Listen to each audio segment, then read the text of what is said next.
In honor of our fallen comrade, Ahsoka, let's take a look at her mission fleet vehicle, which was only $4.99 with her and this really cool little cannon at Ollie's. Now, if you don't have an Ollie's in your town, welcome to the my predicament. I don't have an Ollie's, but about over an hour away, there is an Ollie's, and since I have to go, I might as well make it fun to go. You know, when I go to the doctor at my age, they don't give you literally cool little stuff. When I was a kid, they give you like little toy rings and stuff. So I make it worth my trip and I get myself a little something. Now this is the Ahsoka figure. I like it because it's smaller and it's also easy to fit in your pocket, and that's for sure. Now, again, unfortunately the R2-D2 or the, I call it that, it's an astromech unit, does not come out of the actual package. So you only have one figure, even though you might think, well, isn't there one right there? No, not technically. So we'll talk about that in a little bit more in a minute when we look at the ship. Let's look at the Ahsoka figure. She has joints that go like, 360 degrees and also out pretty much 180 degrees for the arm. She also has a 360 swivel at the wrist on both sides. Her legs are independent, unlike the Imaginex, which is what I feel like this line is sort of modeled after, but they're skinnier. So they're kind of like Imaginex, but they're also skinnier at the same time. The head is on a ball joint, but the little, I wouldn't say hair, because I don't know what else to call those, tentacles maybe, kind of limit the mobility a little bit. Not as bad as you would imagine though. She also has this little part right here, which is a soft rubber, so when she sits down, it doesn't protrude where she cannot possibly sit down. Speaking of sitting down, why would she need to sit down? Well, she comes with the ship. And the ship opens up in the back. You got little finger holes for your fingernails to go into. Now, you need to take the the lightsaber and extinguish it before you put her in there, or else she could cause a fire, and that would be dangerous in space.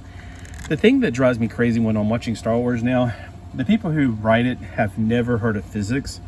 Whenever she was in some ship in the second or third episode, it got hit, and then out of the back was bellowing smoke in space.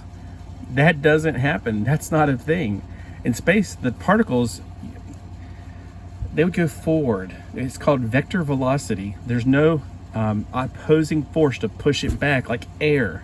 Since there's no air in space, the smoke would not billow out the back. The particles that make the smoke would just go forward and away from each other and from the ship. So let's say she got hit. Instead of smoke billowing out from behind her, the particles that would be considered smoke would go forward at the same velocity, pretty much. And they would, I don't know, there's nothing to slow them down in space. There's no air, there's nothing to push them back. And also they would expand outward, and it wouldn't be really like a smoke. Smoke's a concept that we have because we have oxygen and gravity on Earth. Enough of my physics babble, because I'm a physics lover, and when I see things like that, it just bugs me. Now on this, I'm about to say car, on her ship, she has one landing gear that folds back. I guess she's just going to have to be lucky if she can land with these things, because there's no landing gear in the back for her. Now the exhaust does nothing. There are 3 holes here, and you might be wondering, well, what are those 3 holes for? Well, we'll get to that in a minute. The little astromech unit inside cannot be pulled out. I tried. I thought maybe there was a way to pull this up and let him be free. Nope. And he's just not going to come out. He's permanently part of the thing, which is kind of sad. I was really hoping for a teeny tiny little astromech units. I think they're adorable ever since I was a kid. All right, now you may be thinking, what is this for? Well, obviously it's to shoot things with. This is a little turret gun. It has like the little back things collapse and everything. I think this would be fun, I guess. I don't know. It's not for me. It's for the older people than me, obviously, clearly. The ones in their 80s. But the great thing is that this comes off, and when those 3 holes right there, you can decide where you want to put your cannon.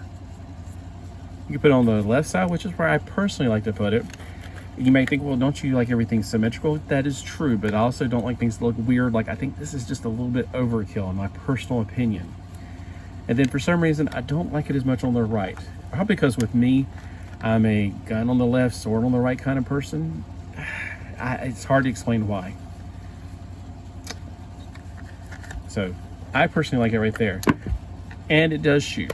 I should have said that, but I mean, yeah, you got to see the demonstration slightly. The firing on it's pretty good. Remember, if you're going to put this into storage, make sure you take the bullet out, or the projectile out, so it won't ruin the spring over time. On the bottom, there's no other holes. It's just a bunch of screws. And of course, you may be thinking, well, what if you could put it in there like you can on, like, time travelers and GI Joes? No, it doesn't quite work that way. They're a little bit too flush, so they won't go there. That would have been a much better place in my personal opinion. I would definitely have gone in the center on the bottom. That would be my personal choice right there, is where I'd probably put it. I don't know, you might be able to get away with putting it here. What does drive me crazy is that when you're putting that there, this goes nowhere. So this has a tendency probably to get lost. But if you put it in storage, you just put it in one of the bigger Ziploc bags and it should all fit in there just fine. Well, comment below and let me know what you think. I'm really shocked to see these are only $4.99. The figures that I bought before at full price were $8.99 just for a Boba Fett figure. This is ridiculously cheaper, and I think it's well worth it. You may be one of those people that like the 6-inch figures. You might not like this. I'm the person that likes the, of course, smaller figures, and I love this. I think it's a great size. I think it's a great concept. Does it fit well with the other figures that are, 1/18 scale? Not so much, unless you are pretending like this is Kid Ahsoka. I don't have one handy, or I just showed it to you, but not so much. She's more of like an Imaginext size. So I would highly recommend you pick one up now, because if you wait till later, you might not be able to get a hold of these. Comment below and let me know what you think about this particular set. Thanks. Have a great day.